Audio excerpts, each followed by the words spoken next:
des questions sur le programme de physiologie assez facilement.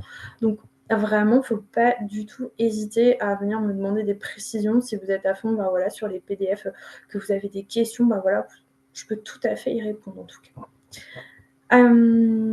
Pour les stages, il y a en première et deuxième année. Alors oui, il y a des aménagements de stages possibles. Donc le classico-classique que je vous ai vraiment présenté, c'est en première année 2 semaines puis 3 semaines, donc en 2 fois en restauration collective, 5 semaines à thème optionnel, donc le stage que vous choisissez, que vous pouvez faire.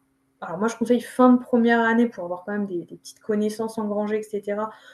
Ou en deuxième année, comme vous le souhaitez. Et les 2 stages en structure de soins, là, je conseille vraiment d'avoir bien avancé sur la formation parce que, comme je vous l'ai dit, il y a des notes de stage, vous devez avoir des connaissances en physiopathologie, en alimentation thérapeutique et comment prendre en charge un patient. Donc voilà, il faut être quand même préparé pour y aller. Mais pour le coup, vous pouvez toujours demander des aménagements, des fractionnements. Les rectorats sont très cool sur les stages à thème optionnel. Moi, j'ai eu le cas plusieurs fois. Par exemple, une étudiante, je vais vous donner un exemple comme ça, qui voulait faire un stage dans une association avec des enfants porteurs de handicap. Donc, c'est des enfants malentendants. Donc, parfois qui n'entendaient pas du tout, parfois qui entendaient un petit peu, qui s'exprimaient pas mal en langue des signes. Et puis, ça lui tenait vraiment à cœur d'aller dans cette association.